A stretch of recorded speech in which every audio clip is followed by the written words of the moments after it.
안녕하세요. 저는 이제 정운이 없는 정운팀의 발표를 맡은 김윤지입니다. 저희 프로젝트 발표는 이제 제가 디텍션 부분을 발표를 할 거고요. 그 다음에 트래킹 부분은 성주님께서 발표해 주시겠습니다. 저희 프로젝트 목표는 노신 데이터셋을 이용하여 3D 오브젝트 디텍션 모델을 학습하는 것이었는데요. 세부적으로 이제 3D 오브젝트 디텍션을 통해서 객체의 클래스와 위치를 검출하는 것이 세부 목표였습니다. 추가적으로 텐서 RT를 적용을 하여서 인퍼런스 속도 확인하는 것을 목표로 하였습니다. 이제 딥러닝 모델 같은 경우에는 센터 포인트를 선정을 했는데요. 일단 베이스라인을 활용하여서 3D 오브젝트 디텍션 과정을 전반적으로 이해하기 좋은 모델이라고 생각을 했고, 또 3D 객체를 포인트로 표현을 함으로써 적은 비용으로 높은 성능을 보여서 3D 오브젝트 디텍션을 하기에 굉장히 적합한 모델이라고 판단을 하였습니다. 네, 아래 GitHub을 활용하여서 모델을 학습을 하였습니다. 저희 퍼포먼스 테이블인데요. 일단 프로젝트 환경은 아래와 같이 구성을 했습니다. AWS에서 리눅스 우분투 20.04를 사용을 했고요. 파이썬은 3.7 버전, 파이토치는 1.7 버전, 쿠다는 11.0 버전을 사용을 하였습니다. 데이터 같은 경우에는 노신 데이터셋 미니를 사용을 했는데요. 노신 데이터셋은 보통 이제 23개의 오브젝트 클래스로 구성이 되어 있습니다. 이제 이 23개가 전체 상위 10개 중에서 하위 클래스들이 다 포함이 돼서 23개가 나오는 건데요. 이렇게 페데스트리안 내부에 어덜트, 차일드, 휠체어 이렇게 하위 클래스들이 구성이 되어 있습니다. 근데 저희는 이렇게 세부적으로 나누진 않았고요. 이 상위 10개 클래스만 사용을 해서 오브젝트 디텍션을 수행하였습니다. 트레인 데이터 같은 경우에는 404개의 샘플 데이터, 테스트 같은 경우에는 162개의 샘플 데이터를 사용을 하였고요. 트래킹에도 동일하게 노신 미니 데이터를 사용을 하였습니다. 그다음 이제 디텍션 퍼포먼스를 설명을 드리겠습니다. 앞서 이제 팀들이 다성능 지표에 대해서 설명을 해주셨는데 간단하게 설명을 하자면 이제 AP 같은 경우에는 프리시전 리콜 곡선에서 그래프 아래의 면적값을 의미를 하고요. 이 AP 같은 경우는 크면 클수록 좋습니다. 그리고 이 5개의 값이 있는데요. 이 5개의 값은 모두 에러를 뜻합니다. 이제 이 첫 번째 T 같은 경우에는 translation 해서 이제 2D 거리상 에러, 그리고 스케일 같은 경우에는 방향성과 거리를 고려해서 만든 3D 박스의 IOU 에러, 그리고 오리엔테이션은 그 앵글 에러, 그리고 벨로시티는 말 그대로 속도 에러, 어트리뷰트는 그 물체가 앉아 있는지 일어서 있는지에 대한 분류를 한 뒤에 그 클래시피케이션 어큐러시를 1에서 빼준 값을 의미를 합니다. 그리고 특히 누신 데이터에서는 NDS라고 누신 디텍션 스코어라는 것을 매기는데요. 앞서 말씀드린 이 위에 6가지 지표를 이제 계산을 해가지고 만든 스코어입니다. 이 값은 동일하게 그 값이 높을수록 모델이 정확하고 완전하다는 것을 의미를 합니다. 이제 이 성능 지표를 가지고 쭉 뽑아봤을 때 이렇게 아래와 같은 값이 나왔는데요. 그냥 간단하게 AP랑 이제 NDS 값만 보더라도 그렇게 좋은 값은 아니긴 합니다.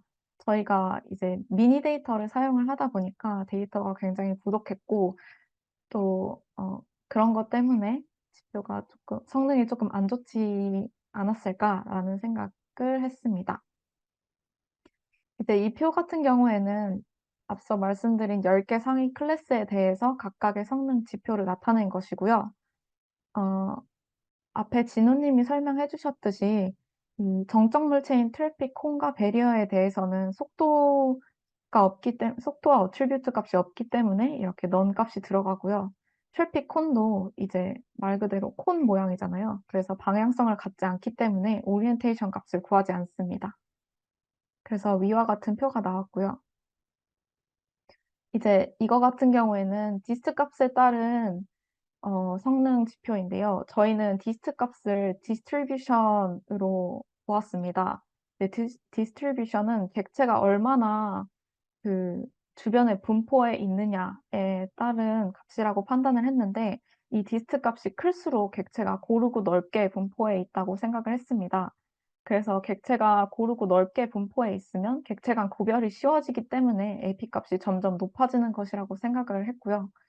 이제 값만 보시면 파와 페데스트리안 값에서 굉장히 좋은 성능을 보이고 나머지 클래스에서는 조금 아쉬운 성능을 보이는 것을 볼 수 있었습니다. 이제 그래프를 뽑아봤는데요. 그래프를 통해서 몇 가지 결과를 분석을 해봤습니다. 일단 앞서 말씀드린 것처럼 카나 페데스트리안에서는 높은 AP와 고른 PR 커브를 그리는 것을 볼 수 있었습니다. PR 커브는 1과 1에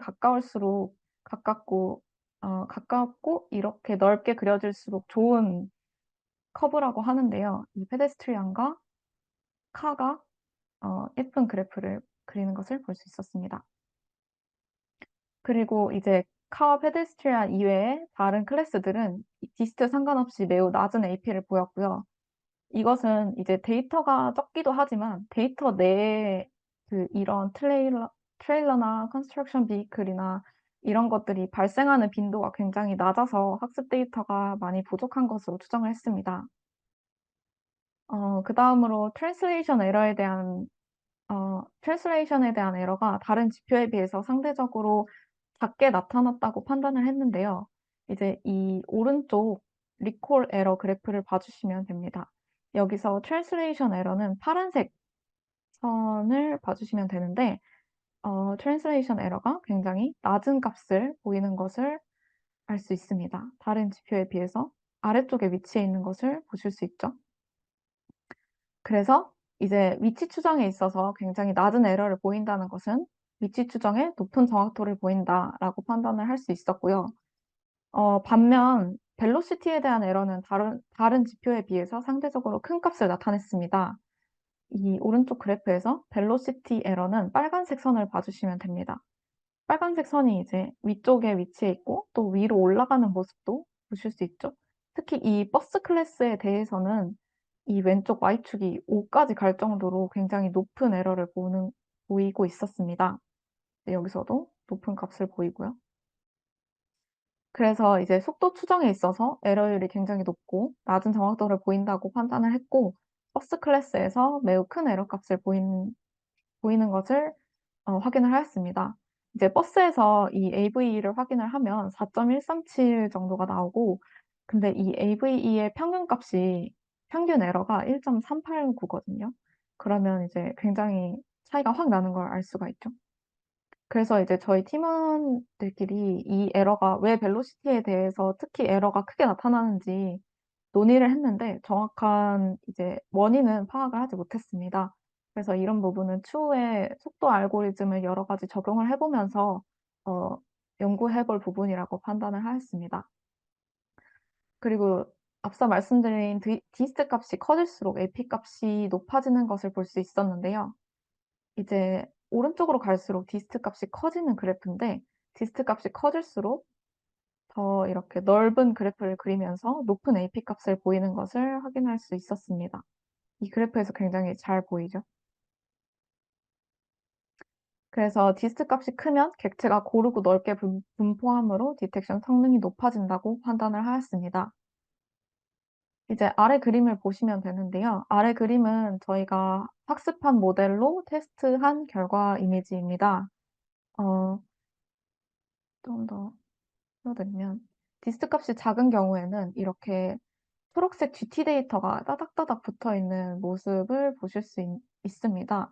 이러한 경우에는 객체 간 구별이 이제 어려워지기 때문에 AP 값이 떨어진다고 생각을 했고요. 오른쪽도 마찬가지로 객체가 붙어 있는 경우에 판단하기 어렵다고 생각했습니다. 반면 디스트 값이 큰 경우에 GT 데이터가 고르게 넓게 분포해 있는 것을 보실 수가 있습니다. 이런 경우에 이제 AP 값이 더 잘 나왔습니다. 또한 이 결과 이미지를 통해서 한 가지 더 본 것이 있다면 전반적으로 객체의 위치는 잘 찾지만 각도가 잘 맞지 않는 경향을 보았습니다. 이제 이런 경우에는 객체들이 위치는 잘 찾아져 있지만 각도가 비틀어져 있고 또 이 경우에도 따닥따닥 붙어 있는 것에 대해서 위치는 그래도 잘 찾았지만 각도가 다 틀어져 있는 것을 확인할 수 있었습니다. 이 경우에도 객체가 하나인데 여러 개의 박스가 그려지면서 각도가 다 다양하게 그려지는 것을 확인할 수 있었습니다. 그래서 이제 각도에 대한 에러 값이 크게 나타나는 것 또한 확인을 했고요. 그림과 수치를 통해서 모두 확인을 했습니다. 이제 여기까지 디텍션 결과였고요. 다음으로 트래킹 결과에 대해서 성주님이 발표해 주시겠습니다. 페데스트리안 트럭은 이 높은 다른 클래스들에 비해서 더 높은 재현율을 볼 수 있었습니다. 이를 바탕으로 전체 집계된 결과를 확인해 보시면 다음과 같은 결과를 확인할 수 있었습니다. 위에 자료들을 그래프로 만들어진 그래프를 확인하시면 다음과 같고, 이에 대해서 저희가 분석한 결과를 보면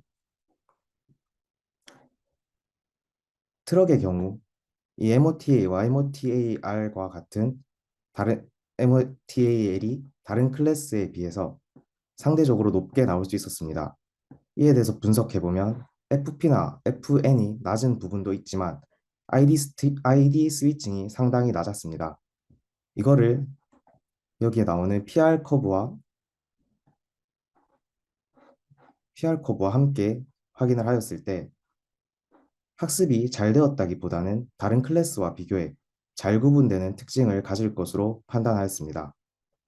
또 카와 페데스트리안의 MT 성능이 좋게 나왔습니다. 이는 PR 커브와 함께 고려했을 때 다른 클래스들에 비해서 데이터 수가 상대적으로 많아 학습이 잘 되었기에 대부분의 시간 동안 잘 추적되었다고 판단할 수 있었습니다.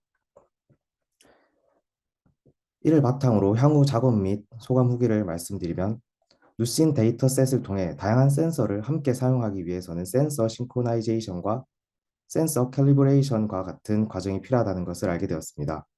이를 참고해서 자이카를 활용하여 라이다와 카메라 간의 센서 퓨전을 경험해보고 싶습니다. 트레이닝 결과에서 전반적으로 벨로시티에 대한 에러가 큰 것으로 나타났습니다.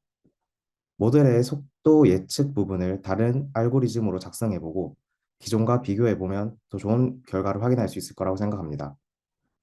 누신 미니 데이터셋을 사용해 발생 비도가 높은 카와 페데스트리언 클래스를 제외한 나머지 클래스에서 낮은 성능을 보이기 때문에 누신 풀셋을 이용해 학습시키거나 특정 클래스 데이터를 어그멘테이션하는 과정을 거친 뒤 비교해보면 좋을 것 같습니다.